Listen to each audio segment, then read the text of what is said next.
Hoy día vamos a empezar a estudiar un libro que se llama Santiago. Santiago es un libro de una aplicación de la Biblia, ¿no?, a la vida cristiana. Toda la Biblia de Santiago, el libro de Santiago nos habla de sabiduría, nos habla de fe por obras, nos habla también de la lengua, predicación, muchas cosas importantes. Es un lindo manual el libro de Santiago. Y quiero decirles que, por ejemplo, Santiago se ha escrito para todo el mundo mediterráneo, que era antes. Y ahora es para todo el mundo, ¿no? Todo el mundo lee el epístola de Santiago porque todos los cristianos tenemos que ir comprendiendo lo que nos habla este libro. Voy a leer los 3 versículos primeros porque vamos a hablar sobre estos 3 versículos. Dice: Santiago, siervo de Dios y del Señor Jesucristo, a las 12 tribus que están en la dispersión, salud. Hermanos míos, tened por sumo gozo cuando os halléis en diversas pruebas, sabiendo que la prueba de vuestra fe produce paciencia. Este libro de Santiago está escrito más o menos el año 40 hasta el 49. Imagínense, es uno de los primeros libros que se ha escrito, este libro de Santiago. Es uno de los primeros que ha existido. Y Santiago era el hermano de Cristo, de Jesús. Cuando nos vamos un poquito a ver la Biblia, porque aquí vemos, por ejemplo, en Mateo 12, ¿no? En Mateo 12 dice, el 46 y el 47 voy a leer. Dice: mientras él aún hablaba, la gente decía, he aquí su madre y sus hermanos estaban afuera y le querían hablar. Y le dijo uno, he aquí tu madre y tus hermanos están afuera y te quieren hablar. O sea, ahí nos damos cuenta que tenía madre y que tenía hermanos, Jesús. Y no solamente en ese versículo, también en el capítulo 13, 55 al 56, habla lo siguiente: ¿no es este el hijo del carpintero? Estaba en una reunión. Voy a leer desde el versículo 53. Aconteció que cuando terminó Jesús estas parábolas, se fue de allí. Y venido a su tierra, les enseñaba en la sinagoga de ellos, de tal manera que se maravillaban y decían, ¿de dónde tiene esta sabiduría y estos milagros? Se estaban preguntando los judíos, ¿de dónde tiene este Señor? Y dicen, ¿acaso este no es el hijo del carpintero? O sea, de José. ¿No se llama su madre María? ¿Sus hermanos Jacob, José, Simón y Judas? ¿No están todas sus hermanas con nosotros? ¿De dónde pues tiene todas estas cosas? O sea, se maravillaban de lo que estaba hablando Jesús. Y aquí podemos notar que Jesús tenía sus hermanos también, ¿no? María tenía sus hijos, ¿no? Tenía sus hijos. Y su hermano era Jacob. Este Judas que aquí no es el Judas que lo ha traicionado, es otro Judas, ¿no? El Judas que lo ha traicionado es otro. Pero estos eran sus hermanos de Cristo. Por eso que nosotros respetamos mucho a la Virgen María, pero no la adoramos, ¿no? Porque ella ha tenido en su virginidad a Cristo, pero después ella ya tuvo una relación ya con su esposo de familia y tuvo varios hijos, como podemos ver aquí en la Biblia. Y como les dice, el primer versículo dice entonces así: Santiago, siervo de Dios. Está hablando de que él es un esclavo de Dios. Él ha sido un esclavo como esclavo. Nosotros como siervos de Dios somos como esclavos de Dios. ¿Por qué razón? Porque obedecemos su palabra. Estamos entendiendo lo que Dios nos está diciendo. Y dice, y del Señor Jesucristo a las 12 tribus que están en la dispersión, salud. Ha habido una época en que han sido invadidos las tribus de Israel, ha sido invadido, y entonces se han esparcido por todo el mundo mediterráneo. Y se han vuelto 2 reinos. Uno que era de las 10 primeras tribus de Jerusalén, y que se llama Israel, ¿no? Ese lugar, Jerusalén. Y la segunda que era el que estaba con Benjamín y Judá, solamente con 2 tribus, que era el reino de Judá que estaba en el sur. Una en el norte y otra en el sur. O sea, había 2 reinos en esa época. Todos los judíos se habían esparcido por la invasión que habían tenido. Por eso, hasta ahora, en todo el mundo y en todo lugar encontramos judíos, porque se han esparcido, ¿no? El 48 recién han vuelto a Jerusalén cuando les han dado ese lugar como tierra libre para los judíos, en el 1948. Podemos notar aquí que este escrito, como ha sido el primero de los primeros libros, ¿no?, exhorta al creyente si su fe es genuina y salvadora, y te va a ir enseñando cómo la palabra de Dios nos va hablando sobre esta situación. Cuando nos vamos al versículo 2 de Santiago dice, hermanos míos, tened por sumo gozo cuando os halléis en diversas pruebas. Qué difícil es este versículo. Uno analiza y dice, tened por sumo gozo cuando te encuentres en diversas pruebas, ¿no? Y le está diciendo, hermanos míos, tened, o sea, considerar, evaluar. Cuando estés en prueba, piensa, dice. O sea, afronta la prueba con gozo, dice, ¿no? O sea, cuando te halles en diversas pruebas, prueba quiere decir más o menos un examen que el Señor te está haciendo a ti para probar tu fe. Muchas pruebas nos pueden venir, hermanos. Tenemos infinidad de pruebas y aquí vamos a leer lo que nos dice la Biblia acerca de las pruebas, ¿no? Por ejemplo, podemos tener en nuestra vida, está llena de pruebas, son diversas, por ejemplo, el divorcio, la traición, la calumnia, la estafa, la situación económica, el caminar de nuestros hijos, el alcohol, la drogadicción. Todos esos son problemas que siempre ha existido, nunca va a faltar. Desde el principio ha existido ese tipo de acontecimientos. Y también hay algunas pruebas a consecuencia del pecado. Por ejemplo, una prueba a consecuencia del pecado, por ejemplo, sería el SIDA, digamos, ¿no? Otra, digamos, que uno se puede, a veces, abusa de algunos elementos y se puede enfermar de los riñones, ¿no? Y diferentes aspectos de un cáncer, digamos, ¿no? Pero muchos cristianos estamos con el Señor, pero a veces decimos, Dios me ha fallado. Y se salen de la vida cristiana. Yo he conocido a muchas personas y amigos así. Les he hablado de Cristo. Y decían, no, hermanita, Dios me ha fallado. Yo estaba bien, pero Él me ha fallado. Pero yo te quiero decir, hermano, que Dios nunca te va a fallar. A veces nosotros somos los que fallamos por las malas decisiones que tomamos, por las circunstancias que han pasado. No nos damos cuenta o hacemos las cosas de acuerdo a lo que nosotros queremos hacer, no a lo que Dios te está diciendo en su palabra. No queremos obedecer lo que Dios nos dice, porque el Señor quiere todo para tu bendición. Nunca va a querer algo malo para ti, pero puede haber diferentes tipos de pruebas. ¿Y eso qué es? Esas pruebas para ver y enfrentar si la prueba revela si su fe está viva o está muerta. Si es una fe genuina o es una fe, una imitación, digamos. Si es verdadera o falsa. Hay mucho tipo de ese tipo de personas que hay. Por ejemplo, la tradición judía aceptaba la virtud de soportar las pruebas y ocasionalmente incluso pues, se gozaban y se alegraban. ¿Por qué razón? Vamos a seguir leyendo. En Romanos dice 6:23, porque la paga del pecado es muerte, mas la dádiva de Dios es vida eterna en Cristo Jesús, Señor nuestro. Muchas veces pensamos que las cosas estamos haciendo bien, pero aquí nos aclara, la paga del pecado es muerte. ¿Por qué? Porque nos pone en una situación, por ejemplo, de rebeldía ante Dios. Y nosotros nos desesperamos, hay en nuestro corazón algo que nos molesta cuando hacemos algo que está fallando, ¿no? Porque el Señor nos va hablando sobre las pruebas de diferentes maneras. Por ejemplo, en Job 5:7 dice, pero como las chispas se levantan para volar por el aire, así el hombre nace para la aflicción. Este versículo es terrible, porque nos está diciendo como las chispas, cuando hacemos una fogata, ustedes se han fijado, hacer de noche, digamos, una fogata, y vamos a ver las chispas que van volando por todo lado. Dice que así son las pruebas. Por eso dice, las chispas se levantan para volar al aire, así el hombre nace para la aflicción. O sea, este versículo, por ejemplo, nos tiene que hacer reflexionar.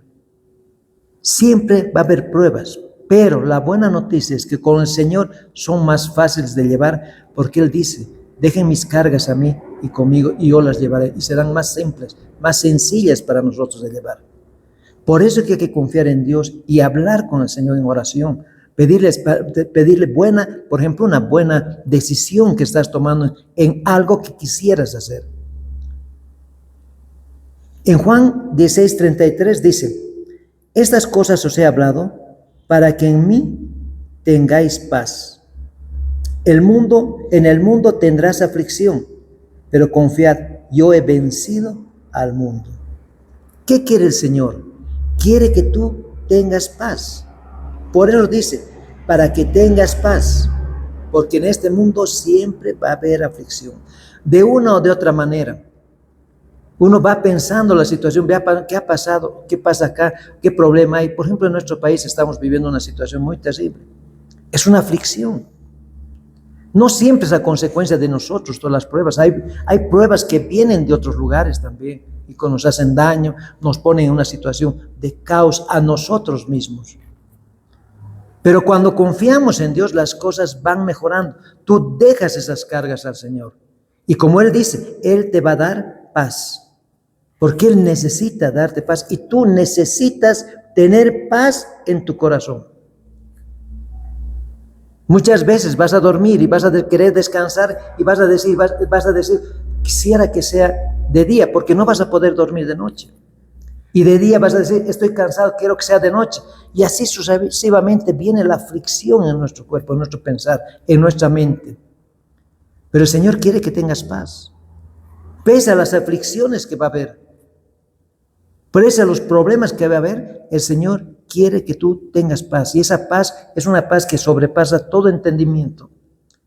Como dice en Efesios, todo entendimiento, algo diferente que va a haber en tu corazón. ¿Todo por qué? Por la confianza que vas a tener en el Señor. Como les digo, pruebas siempre va a haber. Y el Señor nos habla, por ejemplo, por lo menos unos 8 propósitos de las pruebas. Y vamos a ir leyendo poco a poco propósitos, algunos que tenemos aquí anotados.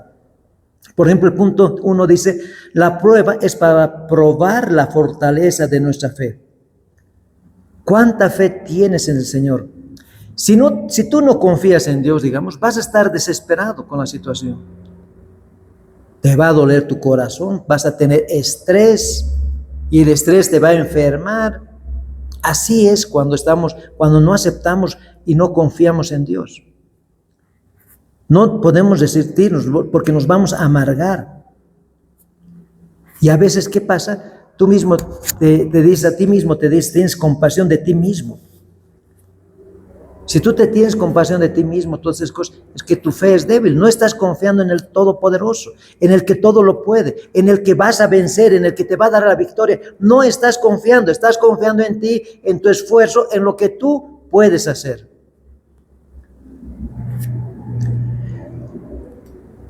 Algo que dice en Habacuc 3:17, dice, me admira lo que dice este profeta, porque habla, aunque la higuera no florezca, o sea, cuando no haya frutos, dice, ni en las vides haya frutos, o sea, que no haya uvas ni vino, más o menos está aquí, aunque falte el producto del olivo y los labrados no den mantenimiento, o sea, que no haya, digamos, la semilla no ha dado su fruto, no ha habido cosecha, y las ovejas sean quitadas de la majada y no haya vacas en los corrales, con todo, dice Habacuc, yo me alegraré en Jehová y me gozaré en el Dios de mi salvación. ¿Por qué dice Habacuc así? Porque él tiene una plena confianza que Dios no te va a desamparar, no te va a dejar en ningún momento. Cuando estás en una aflicción, en un problema, tú pide a Dios, confía en Él, eso es lo más importante. Puedes orar y decirle, Señor, en ti confío, yo sé que es así, pero tú me vas a ayudar y yo voy a tener paz en mi corazón. También hay pruebas que nos hacen para hacernos más humildes. Por eso, para recordarnos que no dejemos que nuestra confianza en el Señor se vuelva arrogancia o autosatisfacción personal. Muchas veces decimos, yo he hecho esto es mío, es mi trabajo, mi sudor, este carro a mí me ha costado la plata, es mío. Y no tomamos en cuenta a Dios. Hermanos, Dios nos da vida, Dios nos ha dado todo, y en Él está nuestro caminar diario. En Él está la bendición que recibimos diariamente. Tenemos que confiar en Él, ¿no? ¿Por qué razón? Cuando nosotros vemos esa arrogancia en nosotros, es que Satanás nos hace ver como si nosotros hubiéramos hecho esos logros. Por eso decimos así, es mi esfuerzo, mi trabajo, me ha costado muelas, he trabajado fuerte. Pero no te das cuenta que Dios ha hecho que tú tengas esa mente para que ese tu proyecto salga adelante, para que ese trabajo que has hecho sea bendecido. Todo trabajo, hermano, es bendecido cuando nosotros estamos con el Señor. No debe haber orgullo en nuestra vida. Por eso dice aquí en 2 Corintios 12:7, y para que la grandeza de las revelaciones no me exaltase desmedidamente, me fue dado un aguijón en mi carne, un mensajero de Satanás, que me abofetee para que no me enaltezca sobremanera. O sea, nos está hablando algo bien claro aquí. Un mensajero de Satanás. Pablo tenía una enfermedad. Y Pablo le había dicho a Cristo, quiero que me cures esto, pero Cristo le había negado sanarlo, para que él no se crea. Y con esa enfermedad Pablo predicaba en todo lado. Y eso le hacía ver y le hacía recordar que Dios es más importante que cualquier cosa. También la prueba es para librarnos de nuestras dependencias de las cosas terrenales. Sabes, muchas veces nos apegamos tanto a nuestras cosas que no las queremos soltar y no nos damos cuenta que así vinimos desnudos y desnudos nos vamos a ir. Job dice, desnudo vine, desnudo me voy a ir, bendito sea el nombre de Dios. Él nos está dando aquí una vida aquí en la tierra. Y eso se va a terminar algún día. En Hebreos 11:12 dice, por la fe Moisés, hecho ya grande, rehusó llamarse hijo de la hija del faraón, escogiendo antes ser maltratado con el pueblo de Dios que gozar de los deleites temporales del pecado. Moisés era hijo adoptivo de la hija del faraón, ¿no? Pero él le decía que era mío. Pero tenía lo mejor. Tenía los mejores, tenía sirvientes, tenía la mejor universidad para aprender, tenía todo, estaba en un palacio, vivía lo mejor posible. Sin embargo, su sangre le llamaba a su pueblo. Su pueblo estaba siendo castigado, se estaba siendo esclavizado, de tal manera que él mismo se fija cómo el pueblo de él estaba sufriendo tanto y prefiere salir de esa riqueza. Porque él se iba a dar cuenta que las cosas no siempre iban a ser para siempre. Cuando nos vamos a Lucas 12, vamos a ver algo lo que nos dice el Señor. Voy a leer del 16 al 21. También les refirió una parábola diciendo, la heredad de un hombre rico había producido mucho. Y él pensaba dentro de sí diciendo, ¿qué haré? Porque no tengo dónde guardar mis frutos. Ahí dijo, esto haré, derribaré mis graneros y los edificaré mayores, y allí guardaré todos mis frutos y mis bienes. Y diré a mi alma, alma, muchos bienes tienes guardados para muchos años, repósate, come, bebe, regocíjate. O sea, este hombre estaba contento, estaba feliz.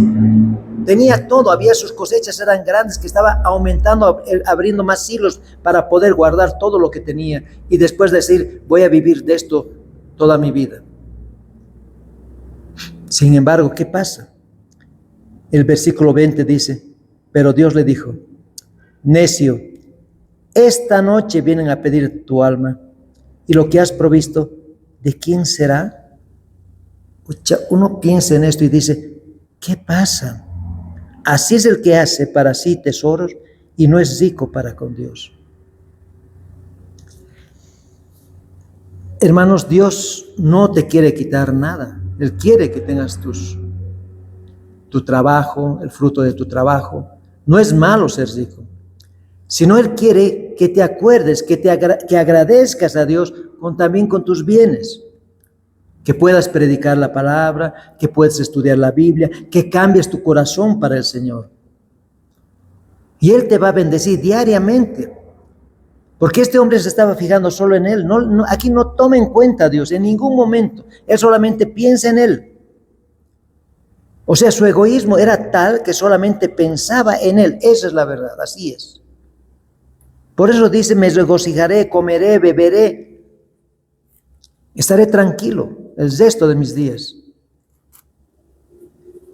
Cuando cuando estaba en la universidad, les he contado, me parece, pero de todas maneras, hicimos un asunto de cuántas casas en el casco viejo de la ciudad tienen dueño.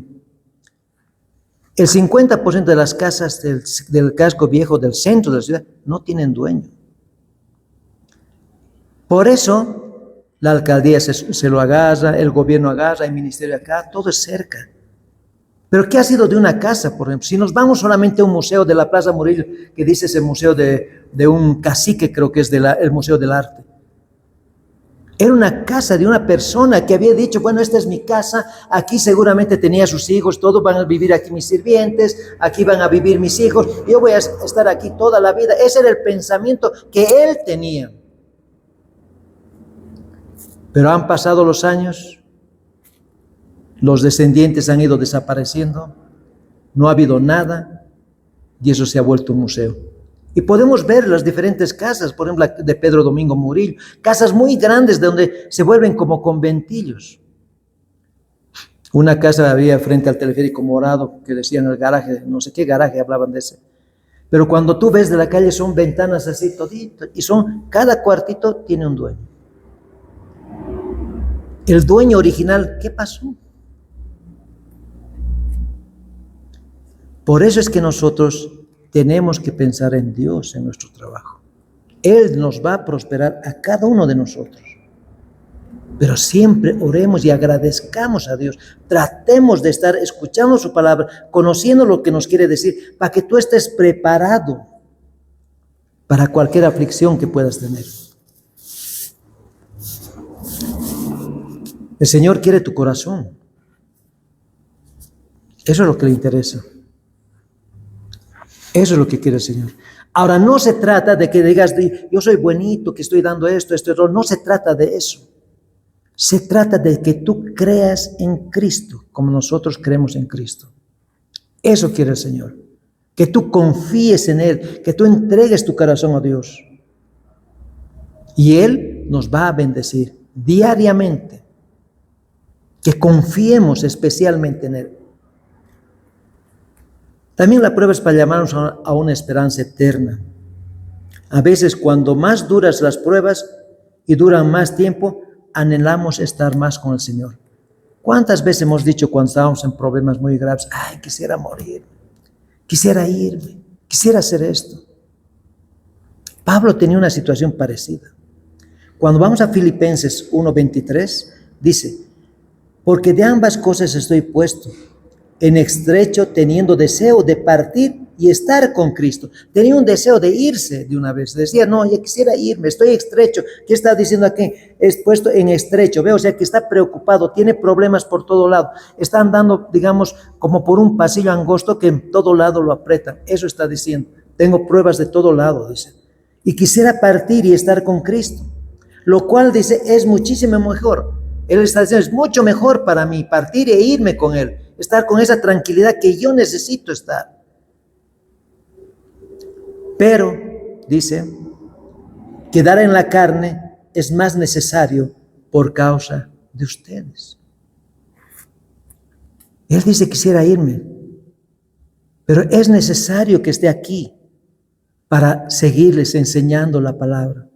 Porque la palabra se tiene que difundir. Él no era egoísta, quería que todos tengan salvación. Él quería hacer conocer a todos la palabra. Él quería dar y enseñar y explicar para que todos vayan conociendo lo que es Cristo. Bien, pueden ver su aflicción de Pablo en este pequeño versículo. Quisiera estar ahí. A muchos nos ha ocurrido eso. Muchas veces hemos pensado de esa manera. Yo también he pensado muchas veces. Pero el Señor nos necesita aquí en cuerpo todavía. Y va a haber el momento en que nos vamos a ir. Y si Él nos necesita en cuerpo, gracias Señor, porque vamos a proclamar tu palabra. Porque dice, quedar en la carne es más necesario por causa de ustedes. Todavía somos necesarios a la humanidad, a nuestros semejantes. Entonces, agradecer a Dios por lo que tenemos todavía vida. Cuando estoy en los centros penitenciarios, a veces las hermanas o hermanos pues, se ponen a pensar y dicen, yo les digo claramente, hermanos, tienes esperanza. Estás aquí, pero tienes vida y va a haber el momento en que vas a salir de este lugar. No vas a estar toda la vida aquí. Va a llegar el momento en que tú vas a ser libre. Y espera con un corazón diferente, un corazón cambiado. Y muchos se esfuerzan en aprender la palabra. También muchos más se quedan afuera, ¿no? Sin embargo, los que están ahí comienzan a tener tranquilidad en el Señor y comienzan a hablar con sus parientes lo que Dios puede hacer en sus vidas. Cuando salen, son personas diferentes, como nosotros que hemos cambiado de ese pecado, de ese mundo en que vivíamos a una vida diferente. También la prueba es para revelar lo que realmente amamos. Por ejemplo, la disposición de Abraham de sacrificar a su hijo Isaac no solo probó su fe, no solamente era su fe, sino también ese amor supremo a Dios. Porque ¿cómo podía sacrificar a su hijo Isaac si era la promesa? Dios le dice, vos vas a ser la descendencia tuya, Abraham va a ser como las estrellas, como la arena del mar. Y le dice, lleva a tu hijo y sacrifícalo. ¿Cómo pensaría? ¿Qué diría él?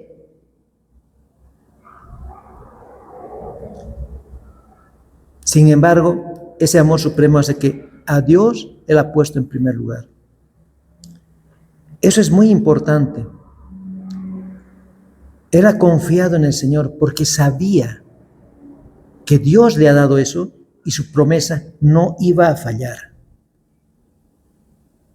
Él tal vez ha pensado, si lo sacrifico, bien, pero yo sé que el Señor es más poderoso y lo va a resucitar. Seguramente era su idea, algo así. Por eso confiaba en Dios. Porque él ha tenido ese hijo a los 100 años.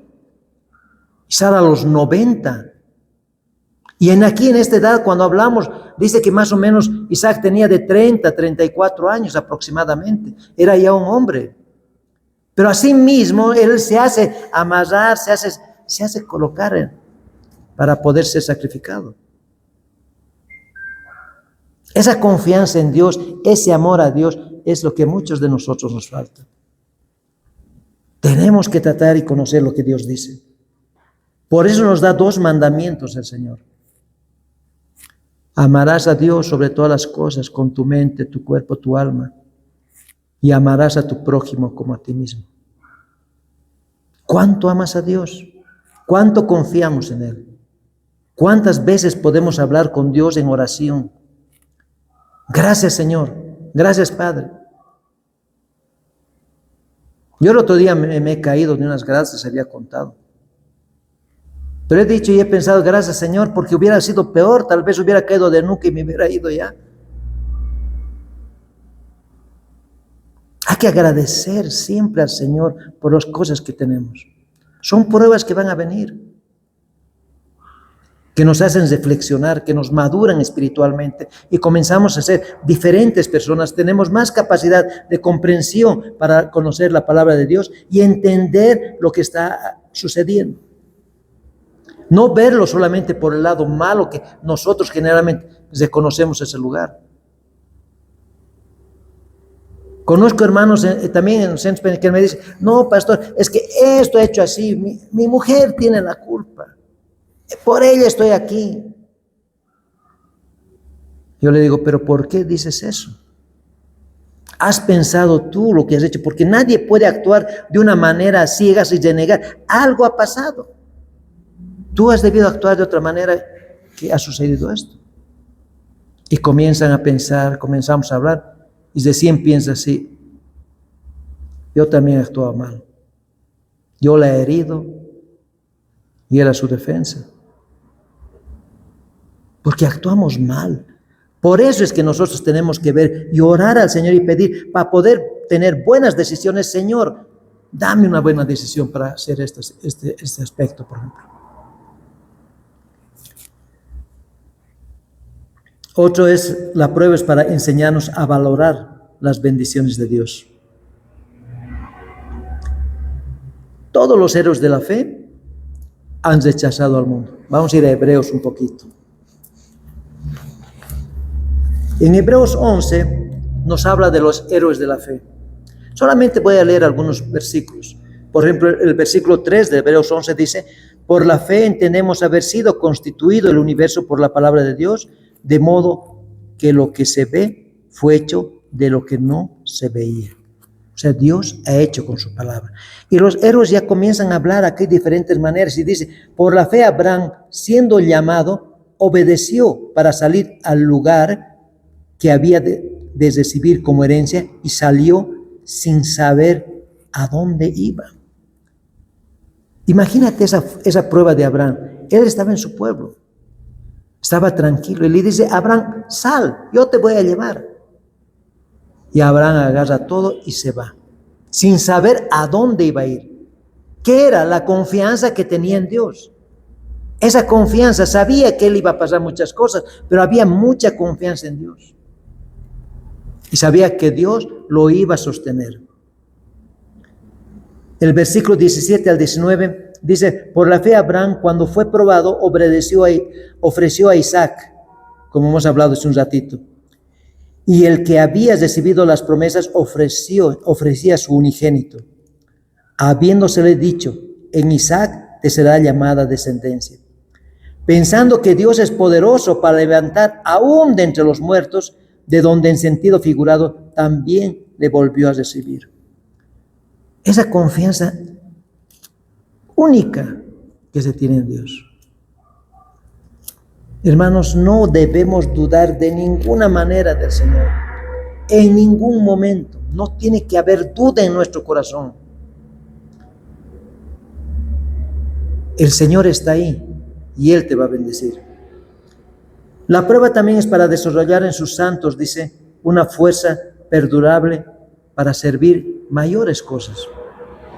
En Hebreos 11:33 dice que por fe conquistaron reinos, hicieron justicia, alcanzaron promesas, taparon boca de leones, miren, todo por fe, apagaron fuegos impetuosos, evitaron filo de espada, sacaron fuerzas de la debilidad, se hicieron fuertes en batallas, pusieron en fuga ejércitos extranjeros.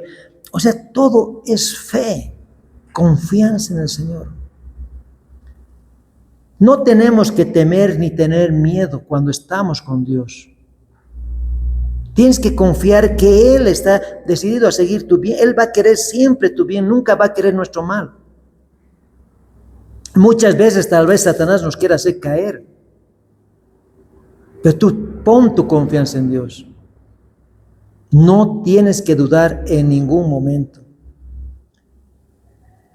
También nos ayuda las pruebas, nos capacita para ayudar a otros en sus pruebas. Podemos nosotros ayudar en las pruebas que las personas pueden tener.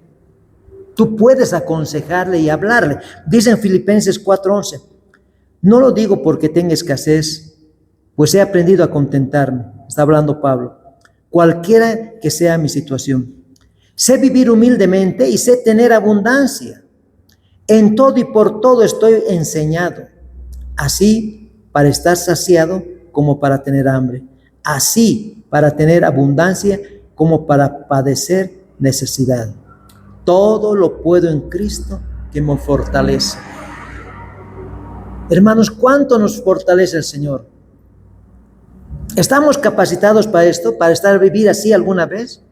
Que alguna vez nos falte tanto y a veces tengamos en exceso. Eso te está diciendo, Él está capacitado, dice. Y nosotros, cuando podemos hablar con otra persona que tiene alguna necesidad, podemos hablarle y aconsejarle qué también podría hacer. Porque nos dice para ayudar a otras en sus pruebas. Muchos, como hemos dicho, todo el mundo tiene pruebas, nadie se salva. Todos tienen pruebas. Pero dejar las cargas al Señor, Él nos va a dar paz en nuestro corazón. Y claramente lo dice aquí, todo lo puedo en Cristo que me fortalece. Todo lo puedo en Cristo que me fortalece. Y esta carta ha escrito cuando Pablo estaba en la cárcel. Imagínense, todo esto escrito cuando él estaba en la cárcel. Vamos a ir a Hechos 16. Hechos 16, del 23 al 25.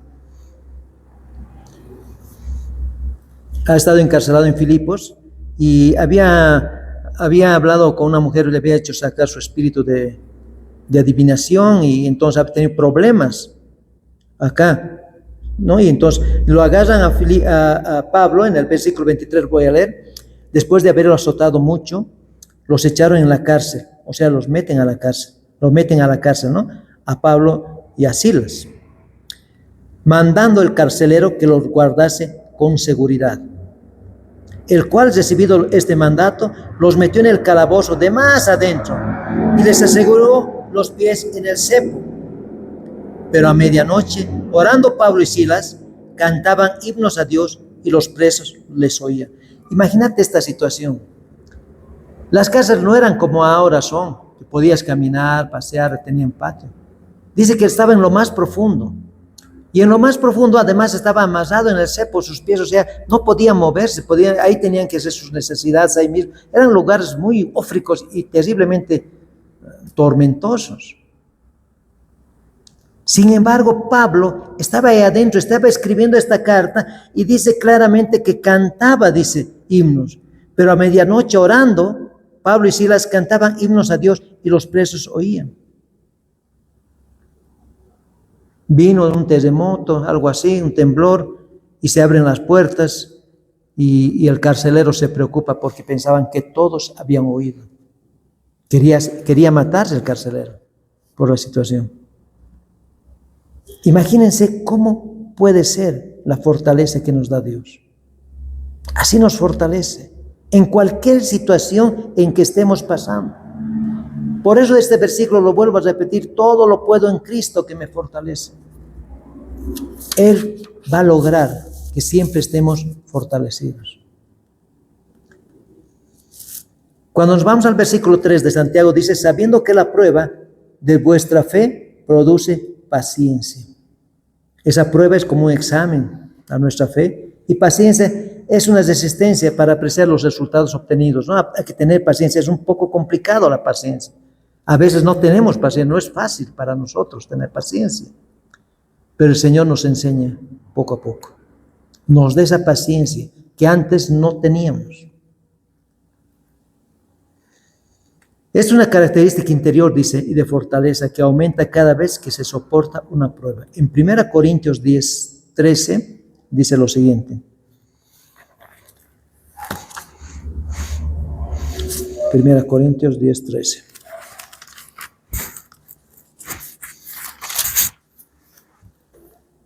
Nos habla así: no os ha sobrevenido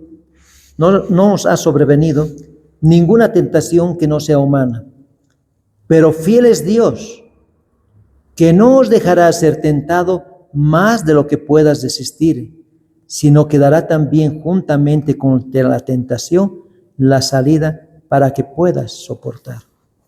Así nos cuida el Señor. Y cuando tú sales victorioso de una tentación, te sientes feliz. Lo he logrado, Señor, gracias a ti lo he logrado.